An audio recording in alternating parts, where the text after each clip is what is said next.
Hi, it's Dale the physio from Bulletproof Bodies with some workout tips for 21.2, which is just a repeat of 17.1, if you remember that. Okay, 2017, 5 years ago now. Oh my God. So there's two things that you need to be concerned about really for this. The first is going to be the shoulder, okay, but more importantly, it's going to be the lower back. This is like a lower back barbecue. All that happens is you've got two movements, you've got burpees and snatch, both of which are a hip hinge movement. So when we're doing the hip hinge movement, we've got to make sure that our hip hinge is on point. And what happens is when we're taking off the floor, we start here doing this nice snatch position. And as we get tired, we keep the hips high and we bend the back. Okay, and because we're bending the back, we're going to potentially stretch some of the nerve tissue.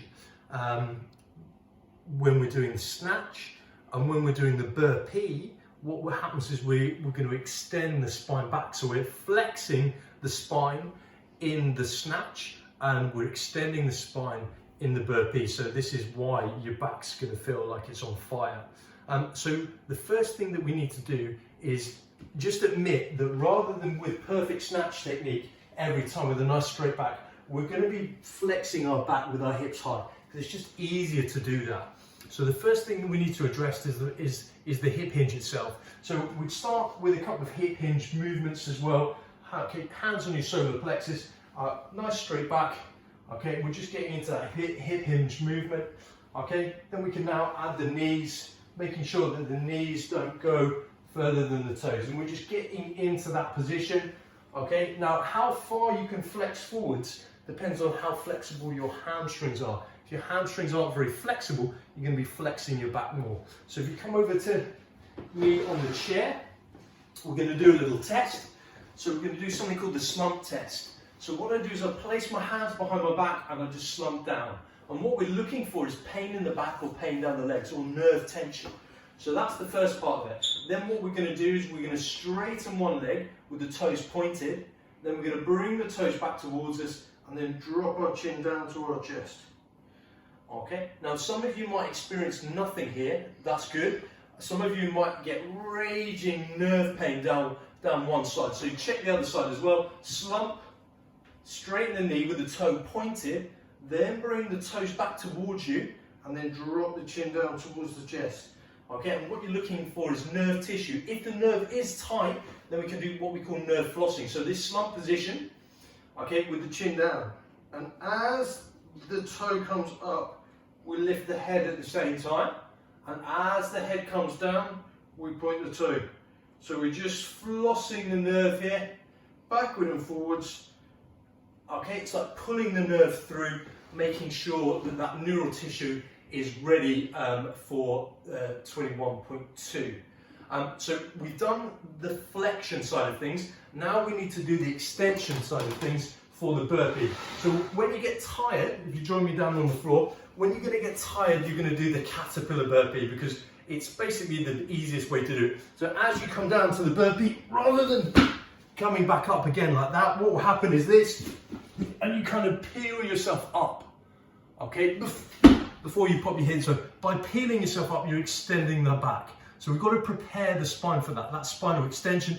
We've just done spinal flexion. So if you join me down here again, I'm going to start with my nose touching the floor, okay, and my rib cage is down. So what I'm doing here, okay, is I'm just working thoracic extension.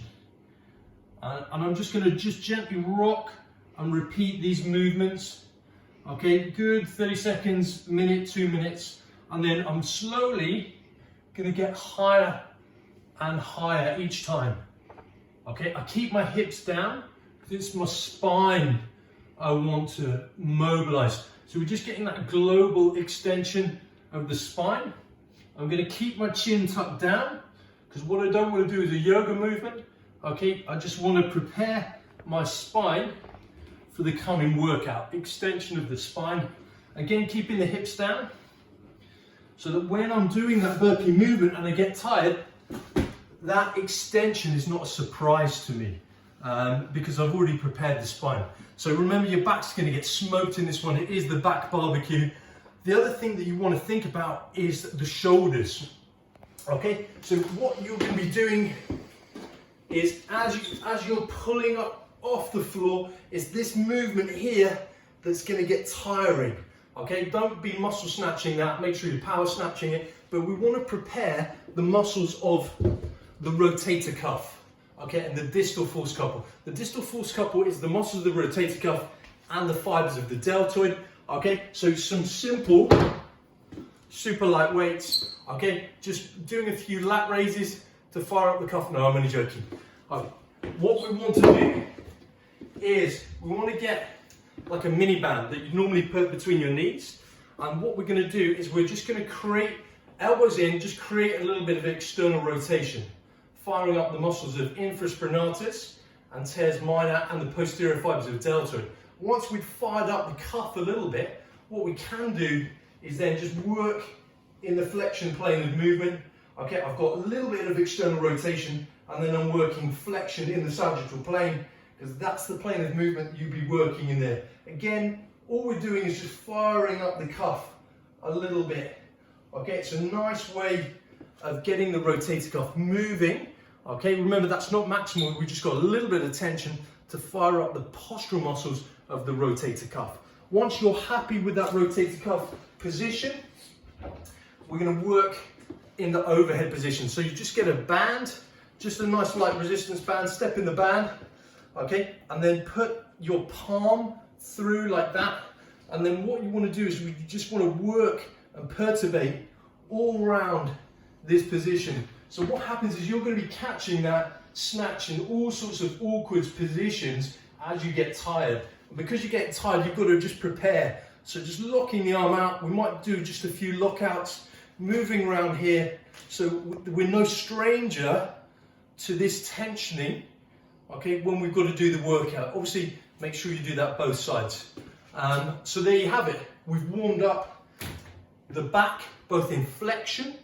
The other thing that we might want to do, thinking about it, is the hip as well. So when you're doing your burpees, what will happen is you'll generally do a step through burpee, okay, rather than with both legs as well. So as we're coming down, you will do the step 2 burpee because it just saves energy. Don't be repeating the same side, otherwise all that's going to happen is you're going to get loading through just one side of the pelvis, and then that's going to smoke your back. So make sure you alternate your legs. So when you jump over the box, do the left leg. When you come back, do the right leg. And you might want to just hang out in this position here, okay, with the classic hip opening, all this sort of stuff, making sure, okay, that you're comfortable in that position. Okay, if you really want to, what you can do is you can do some single leg kneeling balance just to fire up the hip, stabilizes. It's a great way, a little bit of balance and proprioception of the hip. So we've done the hip, we've done the back, and we've done the shoulder. The only thing you need to do is 21.2. Best of luck. Okay, you bulletproof yourself from injury. Okay, it's up to you, the performance. Okay, see you next time.